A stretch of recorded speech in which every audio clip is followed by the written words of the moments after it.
All right, welcome back. You're watching Morning Express. Thank you for staying with us. It being a Tuesday on the segment of Your Money, we just want to focus this time round on SMEs, small, medium-sized enterprises. It's been a challenging year considering the shocks of the Covid-19 pandemic.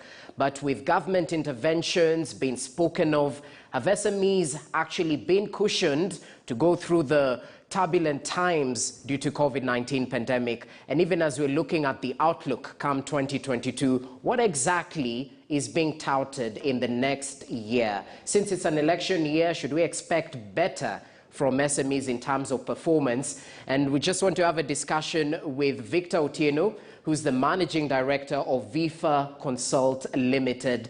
They work a lot with SMEs, taking a look at some of the data in terms of their resilience, whether they're being enabled within the environment and all that. So asante sana Victor Otieno for your time. Karibu to our studios. Thank you very much. Okay, so let's start with the challenges due to COVID-19. And as I mentioned, it's been a turbulent year, quote unquote. Let's talk about the negative, or if there is any, the positive impacts of COVID-19 when we're taking a look at SMEs in terms of revenue performance and whatnot. Yeah, so thank you very much. We've just concluded a study called the SME Index, which is our 5th edition in terms of just taking stock, looking at how SMEs have fared throughout the year. Of course, the questions that you're asking are geared towards, the different interventions that both government as well as different stakeholders have made towards the sector. And I think the most notable intervention from government has been, of course, in 2020, the COVID-19 stimulus program, as well as the post-COVID-19 economic recovery strategy, which focused on SMEs. So this study focused on that, and what we are asking, and the conversation we're having with SMEs is, are they really feeling these interventions on their bottom line? So what is very interesting is the interventions that they are able to see or to feel are interventions that have a direct bearing on their bottom line. For instance, reopening of the economy, fuel price stabilization, business registration, which is quite fast and automated. So interventions that have a direct bearing on their performance are things that they're able to identify. If you are to compare that vis-a-vis credit guarantee scheme, and all these other lofty interventions that are there, probably it's not, really coming down to their level. Okay, so were there any implemented government interventions to perhaps cushion these SMEs? Yeah, so like I said, government has has a robust strategy around resilience, and of course this is articulated in the post-COVID-19 economic recovery strategy, which is in the budget policy statement, as well as the budget. So that's the national strategy that we are seeing towards SMEs. Okay. But if you go on ground and ask an actual SME, what intervention really made sense for you? They don't interpret, lofty strategies. They can only see what is has a direct bearing on their business. So which is fuel price stabilization, looking at, ease of registering a business, et cetera, et cetera. Reopening the economy. Yeah, reopening the things that have a direct bearing to their day-to-day. So, so that's that in terms of impact, which should be a signal to government in terms of either communicating better in terms of the strategies that they are doing. For instance, credit guarantee scheme, where the uptake is not as anticipated, is still operating suboptimal. So the index gives takes stocks and gives us an opportunity to improve in terms of how we engage with the SMEs. Speaking of the index, financing SMEs is at times a challenge, especially for those behind the small, medium-sized enterprises.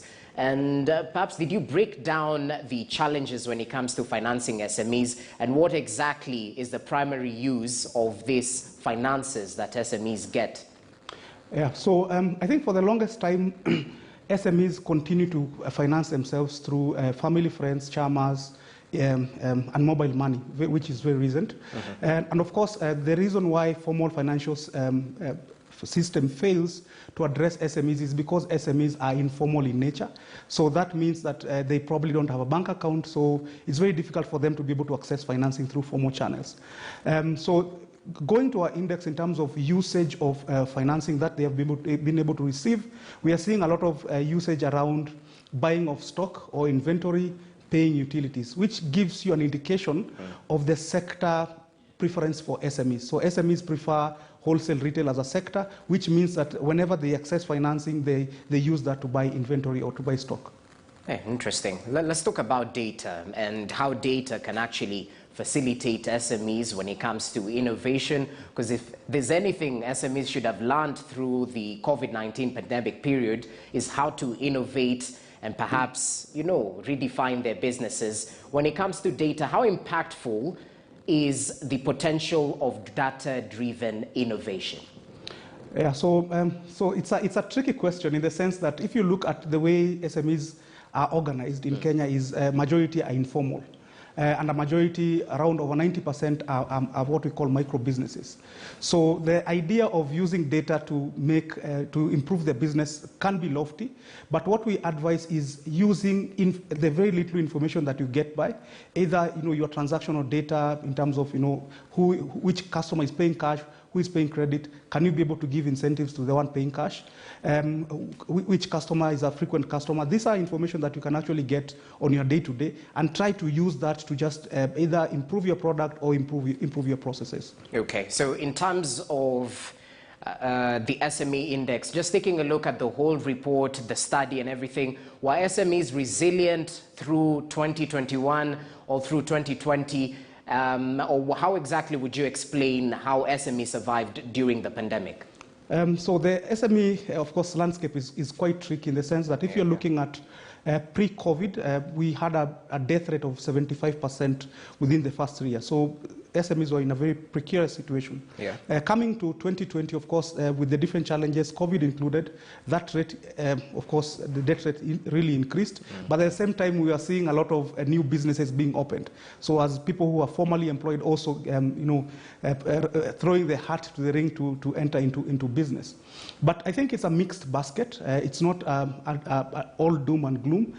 I think there are certain sectors that did well, construction, logistics and transport, as well as retail, specifically wines and spirits. For whatever reason, that popped up as an interesting sector. Yeah. Of course, other sectors which have a bearing, have an interaction with the human element, hospitality, tourism, accommodation really took a huge hit. So it's a mixed basket. Focusing on our study, we saw that around 58% were saying that they experienced a negative revenue change. So, of course, this is primarily because of the close down of the economy.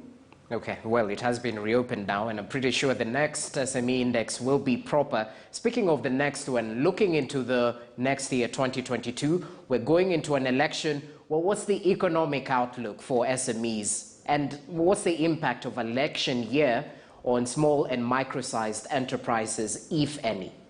Yeah, so I think in terms of outlook 2022, there is a mixed, it's almost cautious optimism in the sense that the economy has been reopened, but we are still going to an election year, and one of the biggest fears is, slowdown due to election-related activities. We are seeing projections from Africa Development Bank of the economy growing at around 5.8, 5.9 in terms of GDP. So with that general growth, we hope that that can be able to cascade to small businesses. Okay, interesting. And last but not least, just taking a look at SMEs, we've had time and time again, they're the backbone of the Kenyan economy, definitely bringing a lot into Kenya's GDP. What needs to be done? Because we've talked about some policies in place from the government side, but are they being implemented? Are they being felt at the ground level? You've interacted with these SMEs. Are they feeling some of these interventions, if we're talking about post-COVID-19 recovery and right now in terms of a friendly business environment? I think the first point of call would be for us to be able to understand what exactly SMEs are. So the reality is Kenya is a largely grey economy, in the sense that a majority of SMEs are informal in nature. So before we make any interventions, we need to be able to understand and go to the ground, get the data to understand who SMEs are, then be able to articulate interventions that can be able to resonate with SMEs. One of the biggest proposals I think we've seen from World Bank and other development partners is for this kind of economy, we need a stimulus package in form of a cash grant, rather than trying to work with formal banking institutions for them to be able to channel financing to small businesses. Okay, cash grants will definitely be a step in the right direction. Victor Otieno, thank you so much for your time. Just breaking down the SME Index 2021 done by VIFA Consult Limited.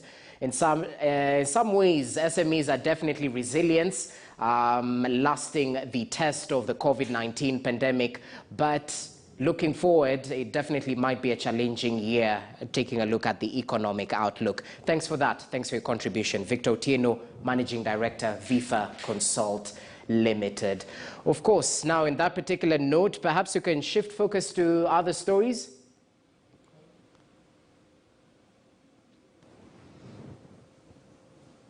Okay, I'm just informed we'll take a look at other stories, perhaps featuring prominently still, even as we've sort of hinted, it'll be a big day in Makueni County later on due to that particular devolution conference that is being held.